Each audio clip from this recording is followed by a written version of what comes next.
What's up everybody, this is Danny, and today I want to share with you my experience of the Omen 15 gaming laptop. When I first saw the pictures earlier this year, I was really digging the redesign, couldn't wait to check it out. So I've been using this for about a week, so let me tell you everything that you need to know if you're thinking about picking one of these up.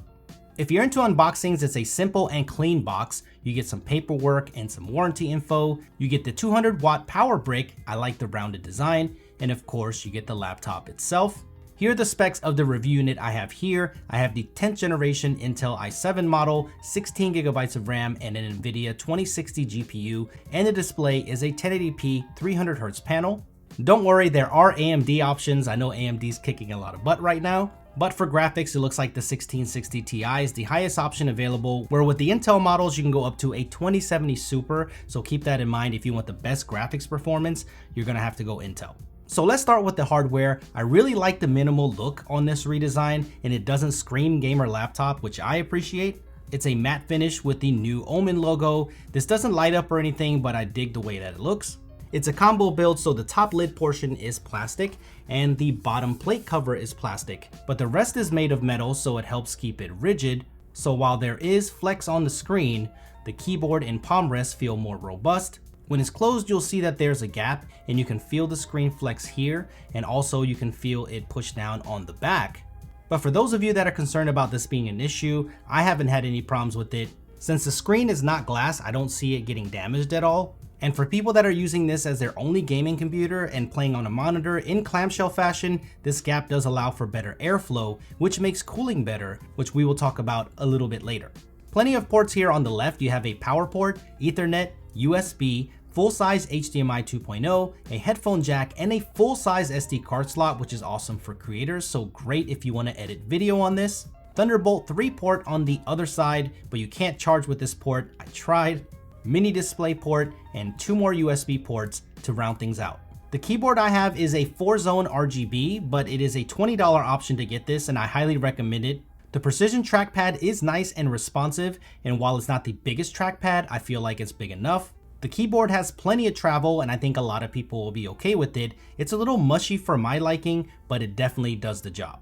There's a webcam on the front, which is nice, but I wish there was support for Windows Hello. That's my favorite way to sign into a laptop, so hopefully they can add this in the future.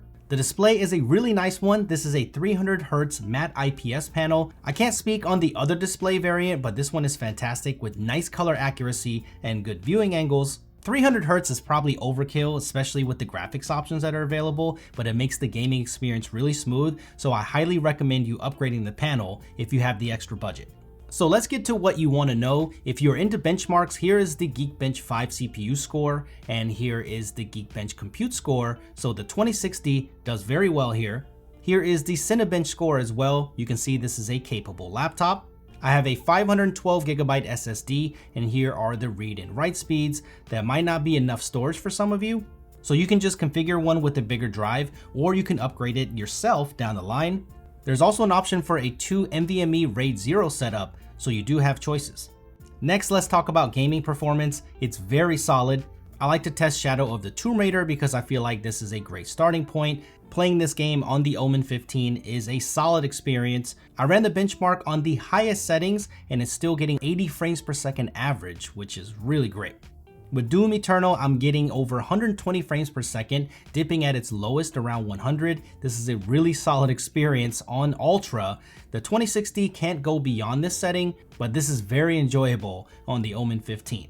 Last but not least, if you are a Call of Duty Warzone fan, then you will get decent gaming experience on this as well. Here are some of the metrics that I was getting. I really need to put some more time into this game, but I know once I get into it, I'm not getting out, so I'm trying to be careful. When it comes to power, you do have options through the Omen Command Center. When I'm gaming, I use the performance setting. This setting will push the laptop to its limits, so the fans will get louder and the laptop will run hotter. But let me say, I'm really impressed with the cooling system. The fans are large and move a lot of air, and the system is robust, so it does cool the system properly. If you want your experience to be a little quieter, you can use the balance mode. I think a lot of people will like this mode. There is one thing about the fan, it is constantly running. There's no way to turn it off completely. You can feel airflow coming out if you put your hands near the laptop, and it is on right now. It's slightly audible. Can you hear it? I mean, it is minor, but it didn't bother me, but that is something that you need to know about. So the last thing I want to talk about is battery life. This has a 70.9 watt hour battery. I wish the battery was a little bit bigger in this model. I was getting about 3 hours before it was dying. I would like to see it pushed to 4. That would be a little bit better, but a lot of people are just going to have this plugged in anyway when they game to get the maximum performance. So I'm not sure how much that matters to you, but I've definitely seen better battery life on gaming laptops. So overall, I think this is a really solid refresh, and I think Omen is going in the right direction with their laptops. The redesign is clean and minimal, which I appreciate. There are plenty of power choices, and even though that the fans are a little louder, it does cool the laptop properly, which is a big deal for maximum performance. The Bang & Olufsen speaker system is decent, but the 2 speakers are actually at the bottom. I always think that the grill is a part of the speaker system, but it's not, it's for airflow. So I would love to see them put a little bit more emphasis on the external audio. But I think if you're looking for a solid gaming laptop at a competitive price, I think the Omen 15 is a great choice. I think you're going to be impressed.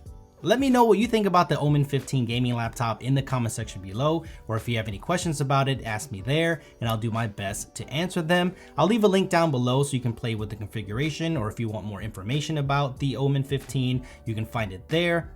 Thank you for watching. Subscribe for more videos like this. Thumbs up if you enjoyed it, and I will see you in the next one.